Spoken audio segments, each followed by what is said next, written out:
Sampai Khalid bin Walid ini diberhentikan oleh Umar jadi pasukan biasa, bayangkan. Tapi apakah Khalid bin Walid ini, apa bahasa kita ya, punung gitu?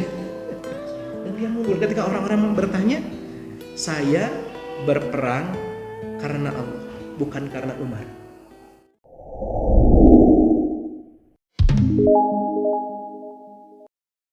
Muhammad sallallahu alaihi wasallam.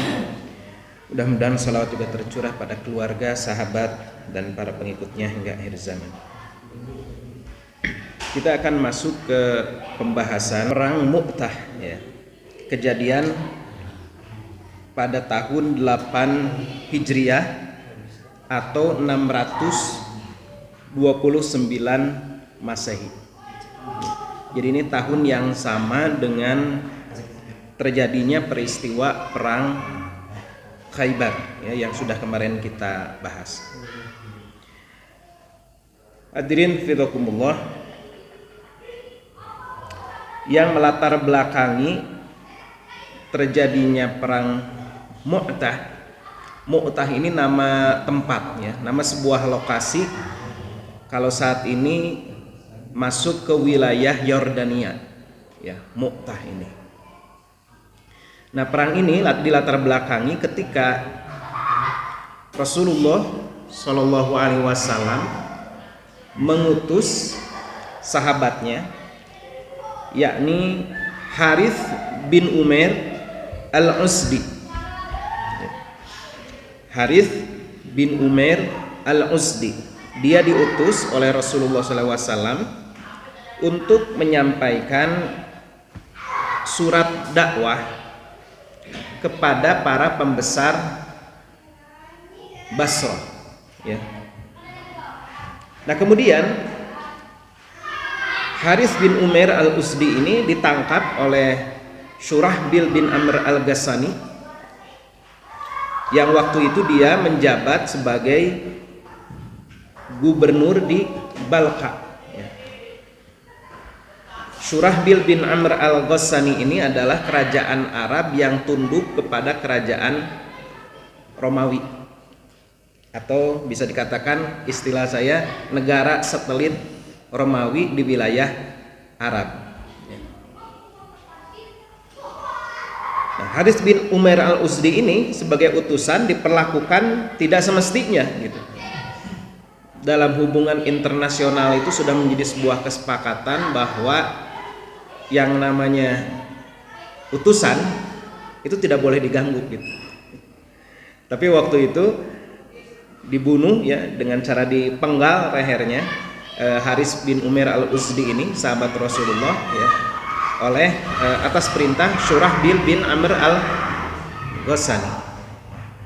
Nah, karena latar belakang inilah dalam rangka membela kehormatan kaum muslimin, dalam rangka membela kewibawaan kaum muslimin, Rasulullah Shallallahu Alaihi Wasallam kemudian memobilisir pasukan ya untuk membela Harith bin Umair al-Uzdi ini, menuntut ya, membela kehormatan dari Harith bin Umair al-Uzdi ini. Ini pelajarannya buat kita ya, bagaimana ketika salah seorang Muslim dianiaya, maka tindakan Rasulullah Shallallahu Alaihi Wasallam seperti ini pembelaannya. Dan memang ini terkait dengan kewibawaan kaum muslimin. Ya. Dan yang dilawan itu adalah negara satelit Romawi. Dan resikonya sudah bisa dihitung sebetulnya. Kalau menyerang wilayah Romawi berarti Romawi bisa turun tangan gitu. Dan itu memang yang terjadi. Itu yang terjadi. Nah, jadi ini satu pelajaran penting ya. Bagaimana nilai kehormatan seorang muslim itu harus dibela. Terlebih lagi ketika itu berkaitan dengan kewibawaan kaum muslimin. Sebagaimana sebelumnya kita tahu dalam peristiwa Bai'atur Ridwan ya, dalam perjanjian Hudaibiyah itu bagaimana ketika terdengar kabar Utsman bin Affan itu ditangkap, Rasulullah langsung mengambil baiat ya dari para sahabatnya untuk siap berperang membela kehormatan Utsman bin Affan. Begitu seharusnya sikap seorang muslim kepada muslim yang lainnya, karena al-mu'minu lil mu'mini kal bunyan. Seorang mukmin yang satu dengan mukmin yang lainnya itu bagaikan satu bangunan. Yashuddu ba'duhu ba'dun, yang saling menguatkan antara satu dengan yang lainnya. Sekali lagi, ini pelajaran penting, dan kalau kita bandingkan dengan kondisi umat di hari ini ya, masih banyak di antara kita ini ketika saudara-saudara kita misal sebagai contoh di Palestina misalnya dijajah, dianiaya, mereka berkilah ini bukan urusan agama, ini bukan urusan akidah, ini masalah politik, jangan ikut campur gitu. Kita tidak peduli ini urusan politik atau urusan apa, yang jelas saudara kita di sana dijajah, gitu saja sebetulnya. Tidak usah jadi berkilah ini masalah politik, jangan dibantu, jangan lain sebagainya. Bukan urusan agama. Bagi kita urusan agama ketika saudara kita sesama muslim, sesama mukmin diganggu. Gitu. Nah, hadirin hafizakumullah. Angkatan perang kaum muslimin ini dikirim oleh Rasulullah Shallallahu alaihi wasallam, tepatnya adalah pada bulan Jumadil Ula tahun 8 Hijriah atau berdekatan kurang lebih dengan bulan September tahun 629 Masehi. Saat itu Rasulullah tidak ikut serta ya. Waktu itu Rasulullah menunjuk Zaid bin Harithah sebagai panglimanya. Tapi kemudian Rasulullah memberikan pesan ya. Nah, ini mungkin Rasulullah pun sudah memiliki pandangan ya. Pandangan berdasarkan basirohnya ya. Rasulullah bersabda, jika Zaid gugur, gantilah oleh Ja'far bin Abu Thalib. Kemudian jika Ja'far gugur, kata Rasulullah, gantilah oleh Abdullah bin Rawahah. Gitu. Jadi Rasulullah sejak dari Madinah pun sudah memberikan arahan bahwa kalau nanti komandan Zaid bin Harithah sebagai panglima perang ini gugur, diganti oleh Ja'far gugur, ganti oleh Abdullah bin Rawahah. Gitu. Nah, hadirin hafizakumullah, waktu itu seluruh penduduk Madinah keluar ya, mengeluh-elukan pasukan yang mulai berangkat ini. Mereka melepas ya, memberikan ucapan selamat dan lain sebagainya gitu ya. Ini karena memang perang yang sangat memiliki prestise gitu ya. Karena akan melawan wilayah Romawi gitu. Saya sering menyampaikan bahwa Romawi itu pada saat itu ibaratnya kalau zaman sekarang ini Amerika lah begitu. Ya, Amerika, negara jadi negara superpower. Ini kaum muslimin yang kemarin itu tertindas gitu ya, tiba-tiba ini mau melawan Romawi, kan ini luar biasa. Maka pasukan ini ketika berangkat ini demikian dieluk-elukan ya. Nah, saat itu dikisahkan bahwa Abdullah bin Rawahah itu menangis ya, ketika berangkat itu.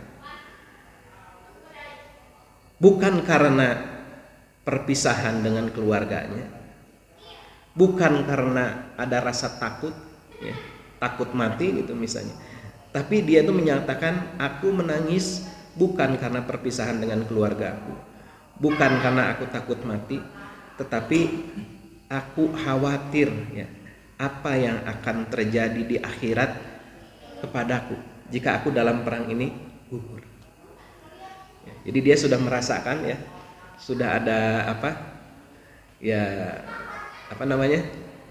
firasat gitu. Udah ada firasat, kayaknya saya gugur di sini. Nah, dia khawatir kalau saya gugur, nggak masalah gugurnya itu. Cuman setelah gugur saya bagaimana nanti di akhirat? Itu yang membuat dia menangis. Ya. Ini menunjukkan bahwa kaum muslimin ini ya, khususnya dalam hal ini adalah Abdullah bin Rawahah ya, Ini demikian lembut hatinya ya.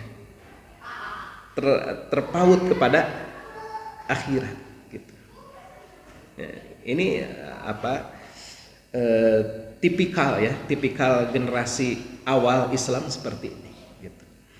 Nah, hadirin fillah, pada saat itu Rasulullah SAW sebelum pasukan ini berangkat memberikan wasiat-wasiat. Pertama adalah agar mereka selalu bertakwa kepada Allah, senantiasa berbuat baik dan bersungguh-sungguh ya berperang di jalan Allah. Jangan berbuat khianat, jangan berbuat berlebih-lebihan ketika dalam peperangan itu. Kemudian tidak boleh membunuh masyarakat sipil, tidak boleh melakukan perusakan. Nah, ini adab-adab dalam berperang ya, di dalam Islam tidak boleh membunuh masyarakat sipil yang tidak bersenjata. Jadi hanya berperang dengan ya pasukan militer begitu ya. Dan tidak melakukan perusakan, membakar rumah-rumah gitu ya, menjarah dan sebagainya. Tidak boleh. Kemudian kata Rasulullah, serukan kepada orang-orang kafir itu, serukan mereka seru mereka ke dalam agama Islam. Kenalkan kepada mereka agama Islam. Kalau mereka tidak mau, maka sampaikan kepada mereka bahwa mereka harus membayar jizyah, ya, harus membayar jizyah. Jadi sebagai jaminan keamanan bagi mereka, gitu. Dan ada satu hal ya yang dipesankan oleh Rasulullah, yakni memberantas al-mabhas. Ya. Al-mabhas ini maksudnya adalah waktu itu pelacur, ya. Pelacur yang banyak ada di wilayah Romawi atau di wilayah jajahan Romawi. Konon al-mabhas ini adalah, ini tidak, saya secara bahasa belum tahu ya ini terjemahan atau asal katanya ya, tapi al-mabhas ini adalah perempuan-perempuan yang dari potongan rambutnya saja sudah ketahuan bahwa dia ini, atau menunjukkan sengaja gitu ya, dengan potongan rambutnya ini misalnya kalau tidak salah ya, si rambutnya itu memiliki sanggul yang seperti punuk unta itu gitu ya. Nah, ini orang tahu bahwa dia ini adalah seorang pelacur gitu. Nah, jadi ada pesan dari Rasulullah, berantas al-mabhas itu gitu. Ya. Lalu kemudian berangkatlah pasukan ini ya. Dan jumlahnya nanti kita lihat ya. Jumlahnya bandingkan dengan pasukan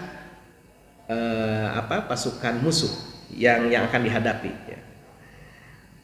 Nah, rombongan pasukan kaum muslimin ini kemudian singgah di wilayah namanya Ma'an ya. Dan waktu itu terdengar kabar ketika singgah di Ma'an ini bahwa Heraklius, raja Romawi pada saat itu, telah singgah di wilayah Ma'an ya. Telah singgah di wilayah Ma'an, di sebuah kota ya, di wilayah Balqa. Balqa ini sebuah provinsi gitu ya, dengan membawa 100.000 pasukan Romawi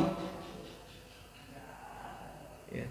Jadi 3.000 melawan 100.000 ya. Bukan hanya 100.000, tambah lagi 100.000 dari pasukan Arab Nasrani, pasukan Laham, Juzam, Kain, Bahra dan Bali. Ini semua adalah Arab Nasrani yang kemudian menjadi berpihak kepada, dan memang berada wilayahnya itu dalam kekuasaan Romawi. Ada 100.000 juga, berarti totalnya 200.000. Nah, waktu itu kaum muslimin akhirnya tertahan di situ dan bermusyawarah. 200.000 nih yang akan dihadapi, 200.000, bukan 1.000 ya, bukan 10.000, 200.000 yang akan dihadapi. Sedangkan jumlah kaum muslimin waktu itu 3.000. Kira-kira kalau kita Pak lagi rapat begitu, apa yang akan diputuskan? Mundur kan gitu, udah kita mundur aja lah gitu kan, nggak akan Ya nggak sepadan gitu. Ya. Jadi sebagian dari mereka kemudian apa? Menyarankan untuk udah kita kirim surat kepada Rasulullah, minta arahan dari Rasul. Gitu.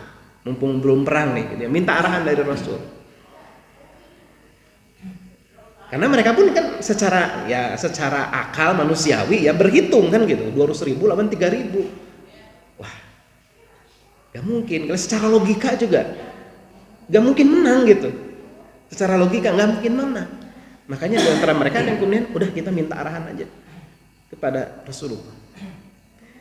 Tapi waktu itu kemudian Abdullah bin Rawahah ya, dia menyampaikan pendapatnya. Wahai kaum, ya, demi Allah, sesungguhnya apa yang tidak kalian sukai ini, yakni berhadapan dengan pasukan yang demikian besar, adalah merupakan tujuan keberangkatan kalian. Jadi peperangan ini adalah tujuan keberangkatan kalian. Bukankah kalian ini menginginkan mati syahid? Lalu kata Abdullah bin Rawahah menekankan di sini bahwa kita memerangi musuh bukanlah dengan mengandalkan jumlah, kekuatan, atau banyaknya bala tentara. Tapi kita memerangi mereka hanyalah dengan mengandalkan agama ini, maksudnya kekuatan iman yang dengannya Allah memuliakan kita. Maka dari itu maju terus, kata dia. Jangan mundur, maju terus, kita pasti akan memperoleh satu dari dua kebaikan. Menang atau mati sebagai syuhada. Gitu. Nah akhirnya ya kalau kita ada yang ngomong gitu, mikir atau kan gitu, mungkin kalau kita ya, kita ini harus realistis kan begitu paling kita ngomongnya. Ya. Tapi para sahabat ketika begitu kan bersemangat ya. Bersemangat mereka, ya maju, siap gitu ya. Karena apa? Karena memang kerinduan mereka kepada jihad, kerinduan mereka kepada mati syahid. Gitu. Nah akhirnya kemudian pasukan ini bertemu dengan musuh di wilayah Mu'tah. Ya. Ini nama sebuah waktu itu di sebuah desa ya, yang bernama Masyarib. Mereka dihadang oleh pasukan Heraklius yang terdiri dari orang-orang pasukan Romawi dan pasukan Arab ya. Jumlah totalnya 200.000, dan waktu itu kaum muslimin berbelok ke sebuah desa namanya Mu'tah. Nah disitulah kemudian bertemu ya. Saya hari kemarin coba hitung jarak dari Madinah ke Mu'tah itu 1000 dengan Google Map itu ya. 1046 km. Dari perjalanan dari Madinah ke Mu'tah itu 1046 km. Ya. Melewati menempuh jarak demikian jauh seperti ini dengan hanya mungkin kendaraan ya, unta atau kuda gitu, atau bahkan ada yang berjalan kaki gitu ya. Bukan untuk dapat di sana harta, bukan. Mau berperang melawan musuhnya pun bukan musuh yang enteng. Kalau kita kayaknya udah balik kanan gitu ya.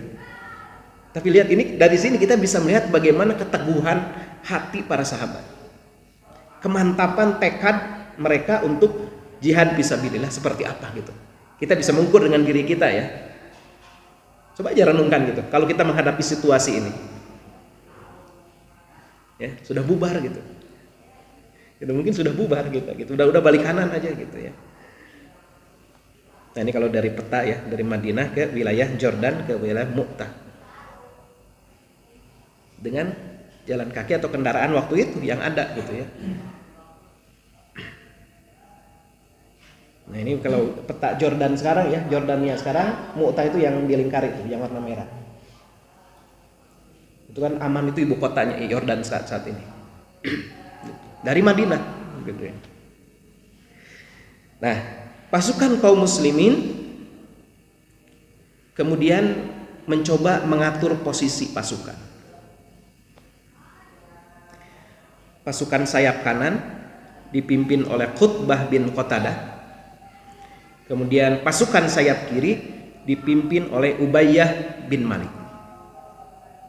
Abu Hurairah ini dia mu'alaf. Waktu itu mu'alaf, baru masuk Islam. Dia ini Abu Hurairah, periwayat hadis yang paling banyak meriwayatkan hadis ini, dia baru masuk Islam ketika masa perjanjian Hudaibiyah, setelah perjanjian Hudaibiyah, Abu Hurairah itu.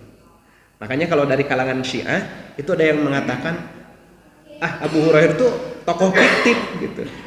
Bagaimana mungkin dia bisa mengumpulkan hadis yang demikian banyak, padahal masuk Islamnya baru tahun 8, ya kurang lebih 7 atau 8 Hijriah gitu. Baru berapa bulan? Baru 6 bulan dia masuk Islam, sudah terjun ke medan jihad. Nah, Abu Hurairah memberikan kesaksian, aku turut dalam perang Mu'tah, kata Abu Hurairah. Ketika pasukan musyrikin mendekat, kami melihat perbekalan, perlengkapan dan persenjataan mereka ini tidak ada bandingannya. Tidak ada bandingannya. Negara superpower yang dihadapi gitu. Sehingga kemudian aku sendiri merasa silau gitu ya. Artinya merasa takjub melihat persenjataan yang lengkap seperti itu. Nah, ketika itu kata Abu Hurairah, Thabit bin Arqam melihat kondisi Abu Hurairah yang kelihatannya agak silau dengan kekuatan musuh. Kata Thabit bin Arqam, wahai Abu Hurairah, nampaknya engkau takjub melihat pasukan musuh yang demikian besar. Lalu kata Abu Hurairah, iya benar gitu ya. Benar, dia ngaku gitu ya Abu Hurairah ini. Kemudian kata Thabit bin Arqam, itu karena engkau tidak turut serta dalam perang Badar bersama kami. Kenapa kamu ada rasa gentar? Karena kamu ini nggak ikut perang Badar seperti kami.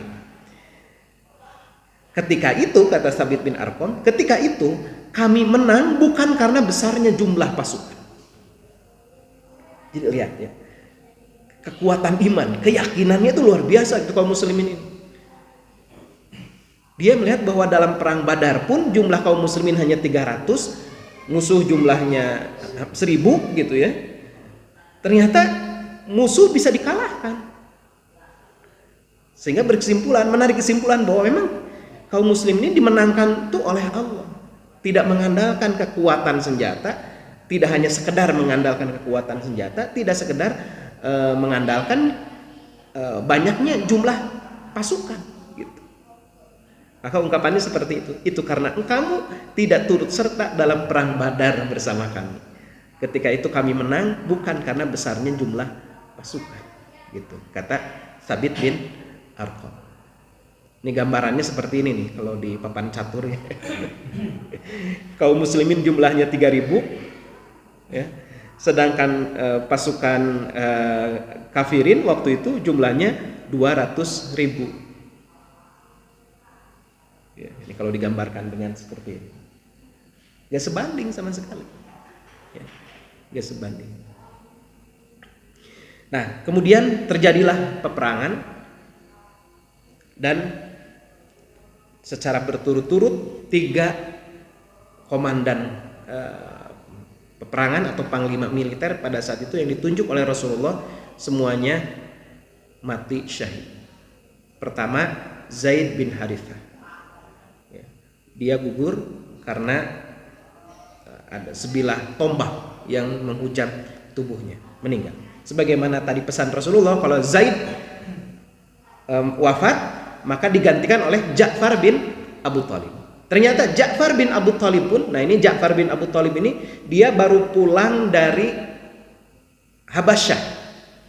Kan hijrah, kaum muslimin itu ada yang hijrah ke Habasyah. Nah, ketika setelah perjanjian Hudaibiyah ya, itu pulang. Ya, pulang siapa Ja'far bin Abu Thalib itu. Kemudian setelah itu kurang lebih 6 bulan berikutnya dia ikut dalam perang ini dan menjadi komandan di sini dan gugur dalam perang ini. Ja'far bin Abu Thalib ini. Dia memimpin pasukan bertempur dan kemudian syahid ya. Dan dengan keadaan tubuhnya itu sudah terpotong-potong oleh senjata musuh. Ya.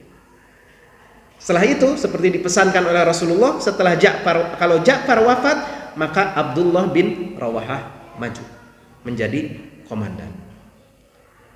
Nah, waktu itu Abdullah bin Rawahah melihat kondisi seperti ini, ya manusiawi secara mental agak drop juga gitu ya, secara mental gitu. Awalnya dia agak ragu, tapi kemudian dia maju ya dengan menekadkan, karena dia dari awal juga bertekad ingin mati syahid, maju dan kemudian ternyata gugur juga di medan perang Mu'tah itu. Nah, pada saat itu kaum muslimin, wah ini siapa nih sekarang yang menggantikan, karena yang disebutkan oleh Rasulullah hanya 3 orang ini. Nah, ini ada hikmahnya juga ya. Hikmahnya juga ketika tidak ditemukan petunjuk dari Nabi, maka berikutnya apa? Ya ijtihad gitu. Ijtihad. Nah, itu yang dilakukan oleh para sahabat.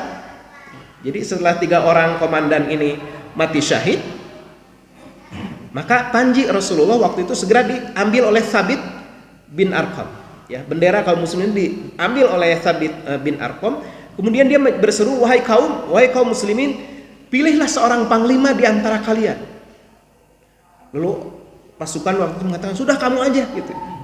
Lalu kata Thabit bin Arqam, jangan aku, karena dia bukan karena takut, karena dia merasa bukan orang yang berkompeten gitu.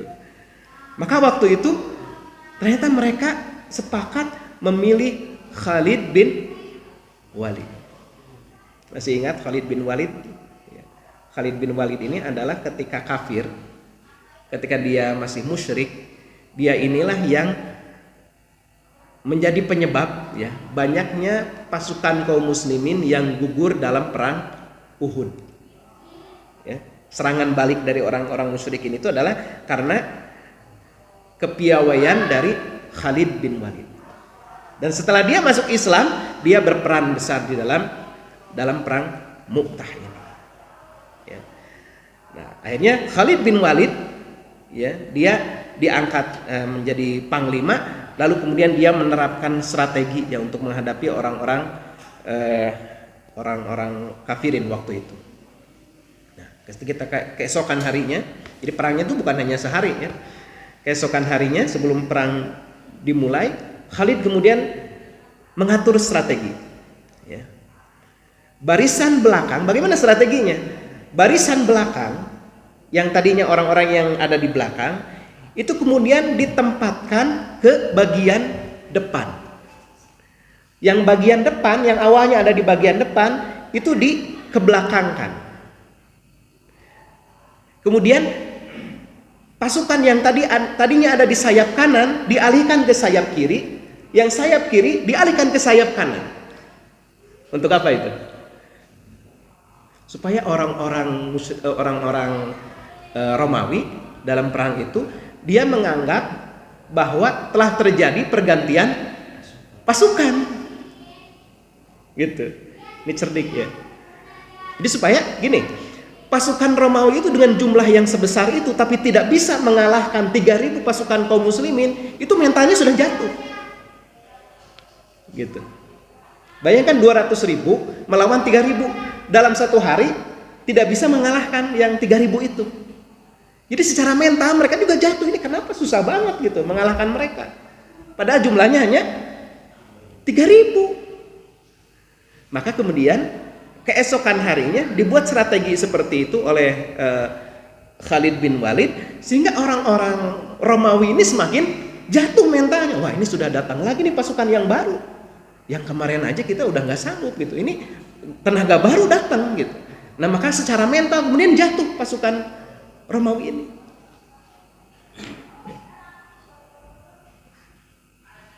Nah, ini ya diriwayatkan kemudian bahwa ketika itu orang-orang Romawi ini akhirnya apa, dalam peperangan berikutnya, di hari berikutnya ini mereka terdesak bahkan mundur gitu ya, mundur mereka ini gitu, mundur secara teratur. Kaum muslimin terus saja ya waktu itu mengejar gitu ya. Tapi ketika sudah mengejar seperti itu, akhirnya Khalid terpikir ya, kalau terus ke sana mereka juga akan minta bantuan kan gitu ya. Akan minta bantuan, dan kaum muslimin di sana akan menghadapi mungkin kekuatan yang lebih besar. Maka ketika melihat pasukan Romawi mundur, lari ke belakang, maka Khalid menyuruh pasukan itu untuk berhenti, tidak mengejar. Lalu setelah itu mereka orang-orang Romawi hanya ya terus mundur saja gitu ya. Kemudian kaum muslimin pun akhirnya digerakkan oleh Khalid bin Walid untuk mundur. Gitu. Ini strategi ya. Strategi artinya ya kalau dikejar terus ke sana juga gitu ya. Akan terjadi hal-hal yang tidak diharapkan gitu, bisa jadi gitu ya. Maka Khalid segera menarik mundur pasukannya juga gitu ya. Untuk apa? Untuk memunculkan situasi di mana memang kaum muslimin yang menang gitu. Karena mereka yang mundur gitu ya. Mereka yang mundur, mereka yang lari gitu. Maka kaum muslimin tidak mengejarnya gitu. Dan kaum muslimin kemudian mundur ke belakang gitu. Nah, hadirin hafizakumullah, ya, diriwayatkan oleh Ahmad bin Marwan al-Maliki dan Ibnu As-Sakir bahwa seorang pejabat Romawi pernah mengemukakan ini tentang keunggulan kaum muslimin kepada Heraklius. Meskipun tadi jumlah mereka ini lebih sedikit dibandingkan pasukan Romawi. Kata Heraklius, bagaimana mungkin mereka ini bisa mengalahkan kalian? Kalian ini jumlah lebih banyak, persenjataan lebih lengkap. Apa sebetulnya yang menyebabkan mereka itu bisa mengalahkan kalian? Lalu jawaban dari tokoh Romawi itu, ini karena mereka ini orang-orang yang memiliki kekuatan ruhani. Ya, memiliki kekuatan ruhiyah, ma'nawiyah. Mereka ini melakukan qiyamul lail. Mereka ini orang-orang yang senantiasa berpuasa di siang hari. Orang-orang yang senantiasa menepati janji, senantiasa beramar ma'ruf nahi mungkar, dan senantiasa berbuat baik di antara mereka. Sedangkan kita, pasukan Romawi ini, kata tokoh Romawi ini, kita ini orang yang sangat gemar minum minuman keras. Kita ini amat suka berzina, menaiki kendaraan yang haram, maksudnya rampasan-rampasan. Ya. Kita ini ingkar janji, suka merampok, menzalimi orang. Kemudian kita ini menyuruh kepada orang lain untuk melakukan perbuatan-perbuatan haram dan melarang orang untuk berbuat kebaikan. Gitu. Dan kita berbuat kerusakan di muka bumi. Jadi maksudnya secara ruhiyah ma'nawiyah kaum muslimin ini kokoh. Sedangkan orang-orang Romawi ini berperang untuk hidup. Sedangkan kaum muslimin berperang untuk mati. Itu bedanya gitu. Orang Romawi itu berperang supaya mereka bisa hidup, bisa menikmati hidup. Sedangkan kaum muslimin berperang ingin mati gitu. Ini bedanya gitu. Nah, ini kenapa kita kalah? Kata tokoh Romawi itu. Ya ini memang wallahu alam ya, nampaknya generasi seperti ini wallahu alam apakah sudah terulang kembali atau belum gitu ya. Generasi seperti ini. Tapi ini nyata, fakta terjadi gitu. Situasi seperti itu. Nah, pasukan Mu'tah ini kemudian kembali ke Madinah karena memutuskan untuk tidak mengejar musuh ya yang mundur itu. Nah, ketika sampai di Madinah, mereka ini dicela ya. Dicela oleh penduduk Madinah gitu. Kenapa mundur, dianggapnya mundur gitu. Ya. Sampai-sampai anak-anak pun ikut-ikut mencela. Pelajarannya apa coba? Berarti anak-anak pun waktu itu ya di Madinah sudah memiliki semangat jihad. Jadi mencela orang yang lari dari medan perang, anak-anak ikutan gitu. Artinya anak-anak tuh udah ngerti waktu itu.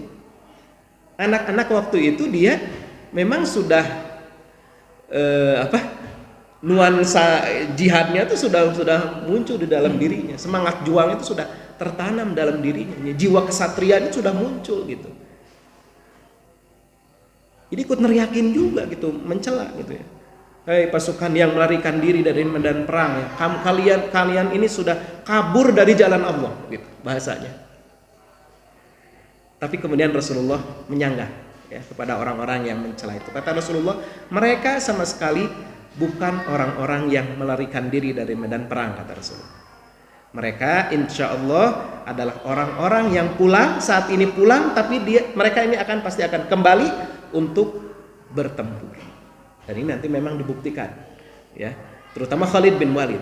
Khalid bin Walid inilah nanti kalau kita lanjut ya ke pembahasan tentang Khulafaur Rasyidin, Khalid bin Walid inilah memang panglima perang yang paling luar biasa, ya, karena dia ini nanti yang mengobrak-abrik ya Persia Romawi. Dia yang memimpin dalam peperangan-peperangan nanti dalam futuhat ya, penaklukan wilayah Persia dan wilayah Romawi. Dia baru di stop karena menang terus gitu. Di setiap peperangan menang terus. Baru sampai oleh Umar bin Khattab nanti dia itu dihentikan dari menjadi panglima. Khawatir orang-orang ini terlalu mengagung-agungkan Khalid bin Walid, sampai Khalid bin Walid ini diberhentikan oleh Umar jadi pasukan biasa, bayangkan. Tapi apakah Khalid bin Walid ini apa bahasa kita ya, pundung gitu, pundung fisabilillah gitu ya? Enggak pundung. Kalau kita udah diturunkan gitu, menang terus kok, berprestasi dalam setiap pertempuran. Persia dapat diruntuhkan ya, kemudian nanti Romawi gitu ya. Tiba-tiba oleh Umar dihentikan. Itu pun cuman pakai surat aja gitu. Tidak dia panggil gitu, tapi dikirim surat. Ibaratnya kalau kita sekarang cuma dikirim WA, kamu mundur gitu. Benar begitu. Dan dia mundur ketika orang-orang bertanya, saya berperang karena Allah, bukan karena Umar. Gitu jawabannya Khalid bin Walid ini. Saya berperang itu karena Allah, bukan karena Umar. Jadi saya nggak masalah jadi komandan siap, jadi pasukan kopral juga siap. Gitu. Nah luar biasa gitu ya. Kalau di kita kan orang yang tadinya jenderal kemudian dijadikan ya istilahnya kopral lah begitu ya, mana mau kan gitu. Ya. Kericuhan di organisasi Islam sekalipun kan seringkali terjadi karena itu. Asalnya jadi pemimpin tiba-tiba harus turun dari jabatannya, ribut ya, bikin keonaran di dalam perpecahan di kelompok-kelompok Islam kan begitu. Turun darah aja. Kemarin saya jadi pimpinan, sekarang jadi biasa jadi kepala bidang gitu misalnya kan gitu. Nah, ini pelajaran ya. Walaupun nanti kita pun melihat ya terjadi fitnah pasca Khulafaur Rasyidin. Insyaallah nanti kita ke depan akan membahas ya tentang Khulafaur Rasyidin. Itu saja mungkin yang dapat disampaikan berkaitan dengan perang Mu'tah ini. Mudah-mudahan kita bisa menangkap ya semangatnya ya, menangkap semangatnya, dan mudah-mudahan Allah Subhanahu wa taala juga menanamkan keimanan kepada diri kita, kepada anak cucu kita, sehingga Islam bisa kembali jaya insyaallah. Aku qouli hadza wa astaghfirullah.